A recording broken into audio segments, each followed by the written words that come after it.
Hi friends, నేను Sushma from Serena health line channel.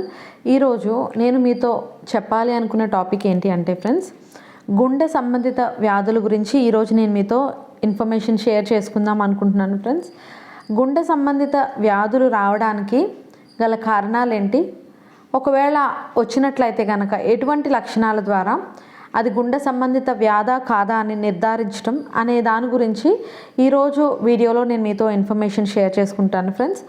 So మొదటిగా ఎవరైతే నా ఛానల్ని ఫస్ట్ టైం చూస్తున్నారో సబ్స్క్రైబ్ చేసుకోండి. మొదటి నుంచి చివరి వరకు స్కిప్ చేయకుండా చూడండి. నచ్చినట్లయితే లైక్ చేయండి ఫ్రెండ్స్, అండ్ మీ ఫ్రెండ్స్కి కూడా షేర్ చేయండి. టాపిక్లోకి వెళ్ళిపోదాము. గుండె సంబంధిత వ్యాధులు అనేవి ప్రధానంగా చూసినట్లయితే ఈ వ్యాధులు చాలామందిలో కనిపిస్తూ ఉన్నాయి ప్రపంచవ్యాప్తంగా. గుండె సంబంధిత వ్యాధులు అంటే గుండెకి సంబంధించిన వ్యాధులు లేదా రక్తనాళాలకి సంబంధించిన వ్యాధులు వస్తాయి. దీనికి ఎగ్జాంపుల్స్ ఏంటి అంటే కొరోనరీ ఆర్టరీ డిసీజ్ కానీ, లేకపోతే ఇస్కేమియా కానీ, మయోకార్డియల్ ఇన్ఫ్రాక్షన్, ఎథెరోస్క్లిరోసిస్ అండ్ కార్డియోమయోపతి, ఇవన్నీ కూడా ఎగ్జాంపుల్స్. కార్డియోమయోపతి అంటే గుండె కండరాలకు సంబంధించిన వ్యాధి అన్నమాట. ఇస్కేమియా అంటే గుండెకి సరైన ఆక్సిజన్ సప్లై అందకపోవడం వల్ల, అంటే రక్తము సరిగ్గా వెళ్ళకపోతే కనుక ఆక్సిజన్ కూడా సరిగ్గా అందకపోతే వచ్చేది ఇస్కేమియా. అండ్ తర్వాత కార్డియోమయోపతి అంటే చెప్పాను కదా ఫ్రెండ్స్, కండరాలకు సంబంధించింది. ఎథెరోస్క్లిరోసిస్ అంటే ఎక్కడైతే కొలెస్ట్రాల్ అంటే చెడు కొలెస్ట్రాల్ కానీ కొలెస్ట్రాల్ అంతా కూడా రక్తనాళాల మధ్యలో ఎక్కడైతే అక్కడక్కడ క్లాట్స్ లాగా ఫామ్ అయిపోవడం వల్ల మనకి బ్లాక్స్ అనేవి ఏర్పడతాయి. అదే అథెరోస్క్లిరోసిస్ అన్నమాట. సో రకరకాల గుండె సంబంధిత వ్యాధులు వచ్చినప్పుడు దానికి గల కారణాలు ఏంటి, లక్షణాలు ఏంటి అనేది నేను మీతో చెప్తాను ఫ్రెండ్స్. సో కారణాలు చూసినట్లయితే మొదటిగా గుండె సంబంధిత వ్యాధులు అనేవి మనకి వయసు పెరిగే కొద్దీ, అంటే ఓల్డ్ ఏజ్కి ఎవరైతే ఎంటర్ అవుతూ ఉంటారో వాళ్ళల్లో గుండె పంపింగ్ కెపాసిటీ కొంచెం స్లో డౌన్ అవుతుంది. వాళ్ళలో ఈ గుండె సంబంధిత వ్యాధులు వచ్చే అవకాశాలు ఉన్నాయి. అండ్ స్థూలకాయము లేదా ఊబకాయం, అధిక బరువుతో ఎవరైతే ఉంటారో, సాధారణంగా అధిక బరువుతో ఉన్నారు అంటేనే వాళ్ళల్లో కొలెస్ట్రాల్ అనేది ఎక్కువ డిపాజిట్ అయిపోయిందని అర్థము. సో వాళ్ళు ఉండవలసిన బరువు కన్నా వాళ్ళ శరీరానికి వాళ్ళ హైట్కి దానికన్నా ఎక్కువ ఉన్నారు అని అర్థం. కాబట్టి 20% బాడీ ఫ్యాట్ ఎక్కువ ఉంటే కనుక దానికి మనం ఒబేస్ అని చెప్పి అంటూ ఉంటాము. సో ఒబేసిటీ ఉన్న వాళ్ళల్లో కూడా గుండె సంబంధిత వ్యాధులు వస్తాయి. మధుమేహం ఉన్న వాళ్ళల్లో కూడా గుండె సంబంధిత వ్యాధులు వస్తాయి. అండ్ దీర్ఘకాల హైపర్ టెన్షన్, అంటే చాలా కాలం నుంచి బ్లడ్ ప్రెషర్ ఎక్కువ ఉంటుంది, కంట్రోల్లో ఉండట్లేదు అనుకునే వాళ్ళల్లో కూడా ఈ గుండె సంబంధిత వ్యాధులు అనేవి సహజంగా కనిపిస్తుంటాయి. ఎవరైతే మద్యం ఎక్కువగా సేవిస్తూ ఉంటారో, ఆల్కహాల్ సేవించే వాళ్ళల్లో గుండె సంబంధిత వ్యాధులు వస్తాయి. అండ్ సిగరెట్ ఎవరైతే ఎక్కువగా తాగుతూ ఉంటారో వాళ్ళల్లో కూడా గుండె సంబంధిత వ్యాధులు అనేవి కనిపిస్తూ ఉంటాయి. వయసు పెరిగే కొద్దీ స్త్రీలలో కన్నా మనకి పురుషుల్లో గుండె సంబంధిత వ్యాధులు అనేవి ఎక్కువగా చూస్తూ ఉంటాము. సో రకరకాల కారణాల వల్ల మనకి గుండె సంబంధిత వ్యాధులు అనేవి రావచ్చు ఫ్రెండ్స్. అసలు ఈ వ్యాధులు వచ్చినప్పుడు ప్రతి జబ్బుకి కూడా ఖచ్చితంగా లక్షణం ఉంటుంది. ఆ లక్షణం బట్టే జబ్బు ఏంటి అనేది మనం నిర్ధారించవచ్చు.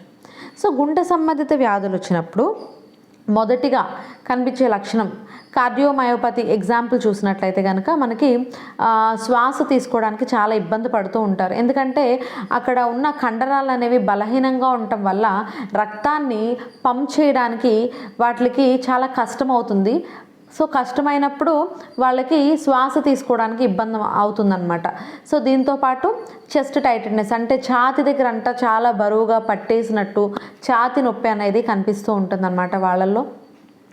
సో ఛాతి నొప్పి కూడా ఉంటుంది ఎక్కువగా. అండ్ తర్వాత లెఫ్ట్ సైడ్ ఎడమ వైపు మనకి చెయ్య కాలు కనుక ఎక్కువ లాగేస్తూ ఉండి ఆ నొప్పి మెడ నరాలకి ఇదంతా ఎక్కువగా పెయిన్ ఉంటే కూడా అది కూడా ఒక లక్షణంగా మనం చెప్పొచ్చు ఫ్రెండ్స్. కొన్నిసార్లు ఈ కార్డియోమయోపతి ఇట్లాంటివి ఉన్నప్పుడు మనకి ఏం జరుగుతుందంటే కళ్ళు తిరగడం జరుగుతుంది, అన్కాన్షియస్లో పడిపోవడం జరుగుతుంది, ఊపిరి తీసుకోవడానికి కష్టం అవడం జరుగుతుంది. విపరీతమైన యాంజినా పెక్టోరిస్ అంటారు, అంటే చెస్ట్ పెయిన్ అనమాట. చాలా మైల్డ్ చెస్ట్ పెయిన్గా స్టార్ట్ అయ్యి క్రమేపీ నొప్పి అనేది పెరుగుతూ ఉంటుంది. సో వాళ్ళల్లో ఎక్కువ చెమటలు, స్వెట్టింగ్ అనేది ఎక్కువగా పట్టేస్తూ ఉంటుంది. సో అథెరోస్క్లెరోసిస్ అట్లా ఉన్నప్పుడు సో ఎక్కడైతే గుండె బ్లడ్ వెళ్ళాల్సిన పైప్స్ అన్ని బ్లాక్ అయిపోతాయో, సరిగ్గా మూమెంట్ అనేది లేకపోతే కనుక మనకి హార్ట్ అటాక్స్ వస్తాయి. సో బ్రెయిన్కి వెళ్ళకపోతే మనకి స్ట్రోక్స్ వచ్చే ఛాన్సెస్ కూడా ఉంటాయి ఫ్రెండ్స్. సో మన బ్లడ్ ప్రెషర్ అనేది ఎప్పుడు అదుపులో ఉంచుకోవాలి, 120/80. సో కొలెస్ట్రాల్ అనేది ఎక్కువగా ఉండకుండా ఉండాలి అంటే కొలెస్ట్రాల్ గుండె సంబంధిత వ్యాధులు ఉన్న వాళ్ళు లో కొలెస్ట్రాల్ ఫుడ్స్ తీసుకోవాలన్నమాట. లో కొలెస్ట్రాల్ ఫుడ్స్ అంటే మనం వేపుళ్ళు లేకపోతే నిల్వ ఉంచిన పచ్చళ్ళు అట్లాంటివి తీసుకోవడం వల్ల బ్లడ్ ప్రెషర్ పెరుగుతుంది. బ్లడ్ ప్రెషర్ ఎప్పుడైతే పెరుగుతుందో ఆటోమేటిక్గా మనకి ఈ చెడు కొలెస్ట్రాల్ అనేది డిపాజిట్ అయిపోతుంది. జంక్ ఫుడ్స్ లైక్ నూడిల్స్ కానీ లేకపోతే బయట పిజ్జాలు, బర్గర్లు, చీజ్ ఎక్కువగా ఉన్నవి అట్లాంటివి తీసుకోకూడదు ఫ్రెండ్స్. ఇంట్లో నూనె వాడినప్పుడు కూడా ఈ ఆయిల్ అనేది మనం ఒక మనిషికి నెలకి 500 గ్రాములు వాడాలి. అంటే రోజుకి ఒక మనిషికి 20 గ్రాముల కన్నా ఎక్కువ ఫ్యాట్ అనేది తీసుకోకూడదు. సో మన శరీరంలో గుడ్ కొలెస్ట్రాల్, బ్యాడ్ కొలెస్ట్రాల్ అనేవి ఉంటాయి ఫ్రెండ్స్. గుడ్ కొలెస్ట్రాల్ అంటే దాన్ని మనం HDL కొలెస్ట్రాల్ అంటాం. LDL అనేది బ్యాడ్ కొలెస్ట్రాల్ అనమాట. So triglycerides, cholesterol, HDL, LDL ఈ 4 కూడా సరైన లెవెల్స్లో, నార్మల్ లెవెల్స్లో మెయింటైన్ చేస్తూ ఉండాలి. ఎప్పుడైతే కొలెస్ట్రాల్ 200 mg కన్నా ఎక్కువ అధికమైపోయినా, లేకపోతే ట్రైగ్లిజరైడ్స్ అనేవి 150 to 180 మధ్యలో ఉండాలి ఫ్రెండ్స్. అదేవిధంగా HDL కొలెస్ట్రాల్ చూసినట్లయితే 130 కన్నా ఎక్కువ ఉండాలి, తక్కువ ఉండాలి. అదేవిధంగా LDL చూసినట్లయితే కనుక LDL అనేది బ్యాడ్ కొలెస్ట్రాల్, LDL 130 కన్నా ఎక్కువ ఉండాలి. HDL కనుక చూసినట్లయితే 30 నుంచి 60 mg/dl ఉండాలి. సో ఇవన్నీ రెగ్యులర్గా నార్మల్ వాల్యూస్. ఈ వాల్యూస్లో కనుక చేంజెస్ ఉన్నట్లయితే ఇది ఎలా తెలుస్తుందంటే మనకి కొలెస్ట్రాల్ టెస్ట్ చేసుకోవాలి. ట్రైగ్లిజరైడ్ లిపిడ్ ప్రొఫైల్ టెస్ట్ అనేది ఉంటుంది ఫ్రెండ్స్. అది టెస్ట్ చేసుకున్నప్పుడు అందులో వేరియేషన్స్ వచ్చి నేను చెప్పిన లక్షణాలన్నీ కనిపిస్తే కనుక మీ వైద్యుడిని సంప్రదించండి. ఒకవేళ ఫ్యూచర్లో ఇలాంటివి రాకుండా ఉండాలి అంటే కనుక ఖచ్చితమైన ప్రాపర్ డైట్ తీసుకోండి. తగిన మోతాదులో వాటర్ తీసుకోవాలి. ఎక్సర్సైజ్ కూడా చాలా ఇంపార్టెంట్. కొన్నిసార్లు ఏం జరుగుతుందంటే అధికంగా తినేస్తూ ఉంటాము, ఆ క్యాలరీలు ఖర్చు చేసుకోకుండా ఉంటారు. సో ఖర్చు చేసుకోకుండా ఉన్నప్పుడు ఆ క్యాలరీలు అంతా శరీరంలో డిపాజిట్ అయిపోయి అది ఫ్యాట్లా ఉండిపోయి అక్కడక్కడ మనకి బ్లాక్స్ ఏర్పడే ఛాన్సెస్ ఉన్నాయి.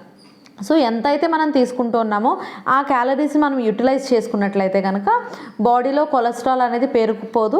అదేవిధంగా ఎక్సర్సైజ్ అనేది కూడా చాలా మంచి విషయం. ప్రాపర్ డైట్ ఉండాలి, ఎక్సర్సైజ్ ఉండాలి, దీంతోపాటు ప్రాపర్ రెస్ట్ కూడా ఉండాలి.